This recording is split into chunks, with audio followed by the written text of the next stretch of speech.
2 Corinthians chapter 10, verse 5. We demolish arguments and every pretension that sets itself up against the knowledge of God, and we take captive every thought to make it obedient to Christ.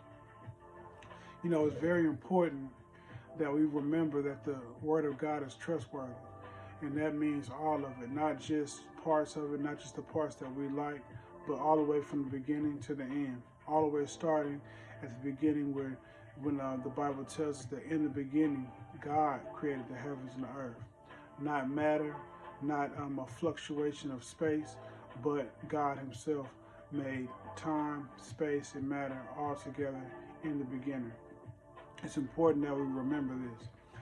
You know, and every thought that comes up against the Word of God is a challenge to the Word of God. It's a challenge to the whole thought process of there being authority, and that's what it always comes down to, is a aggression against the authority of the Word of God. And anybody that doesn't believe the Word of God, then that means they have to fall in themselves, and this is what they want to do. They want to be able to make their own rules, and this is what man has wanted to do from the beginning. Ever since Adam and Eve wanted to make their own choices and not obey the Word of God. You know, if scientists were to be able to get a hold of the body of Adam and Eve, there would be a lot of different interpretations that they would be able to get. Now, when you have something that is made miraculously, like the universe, but Adam and Eve were made miraculously, they were made grown right away.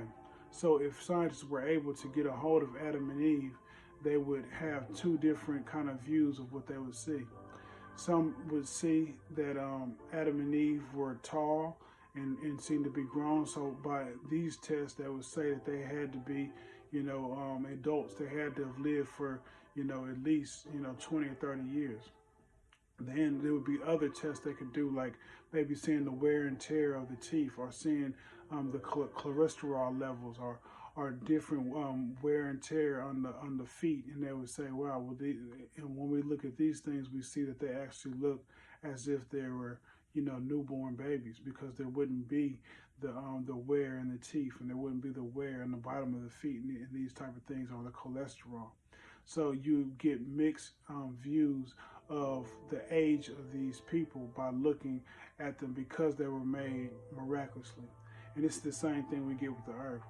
When we look at the earth, there's different tests that are done, and some tests come back showing the age of the earth to be thousands of years old, like the Bible tells us, and some tests come back to show that the earth is millions of years old, because of the same kind of situation. When you're looking at something that was miraculously made, and made all the way fully grown when it was made, just like the trees. When God made the earth, trees were all the way made, rocks were made, the whole planet was created fully grown. Same with the stars. We could look at the stars and say, oh, well, it must have took millions of light years for the light from the stars to get to us. But if something is miraculously made, like the stars, and the stars were made for a purpose. The Bible tells us in Psalm 19 that the heavens declare the glory of God, and the firmament shows his handiwork. So the stars were made for us to see. So therefore, it wouldn't take millions of years for the light from the stars to get to us. If God made the stars for us to see, then he could speed up the speed of light, as him making these miraculously. And the point of the stars is for us to see. So right when the stars would be made, they would be able for us to view. So when we see that things can be made miraculously, because honestly, there is no other choice. When you think about it, if you want to take the atheistic view, it's still going to be a miracle. They believe nothing at all exploded, and then everything came about. That's just as miraculous, but there's no miracle worker. So to me, it even makes less sense. So either way, we have to believe in a miraculous creation, because there is no other explanation from nothing being there, and then all of a sudden we have this universe. That's a miracle, any way you look at it.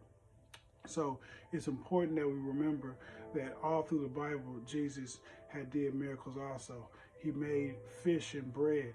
When he was pulling this fish and bread out of the basket, and handing more and more to people, people would probably look at this bread and be like, oh, well, this had to have been aged and cooked and all, but it was made miraculously. So there you have another example of things that would have taken time to make, but here they are, completely made.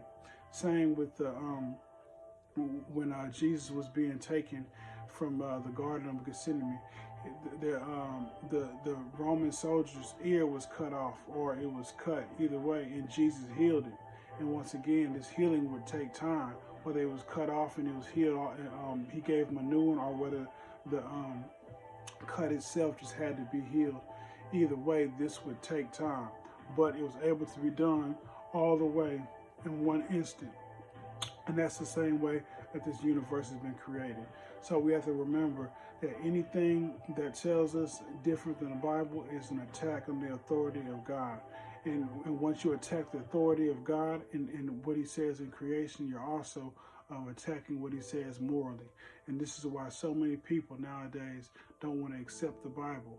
They don't want to accept it because of all these challenges from science. So they use these as excuses to deny the morals that they already didn't want to obey because of the lust for sin.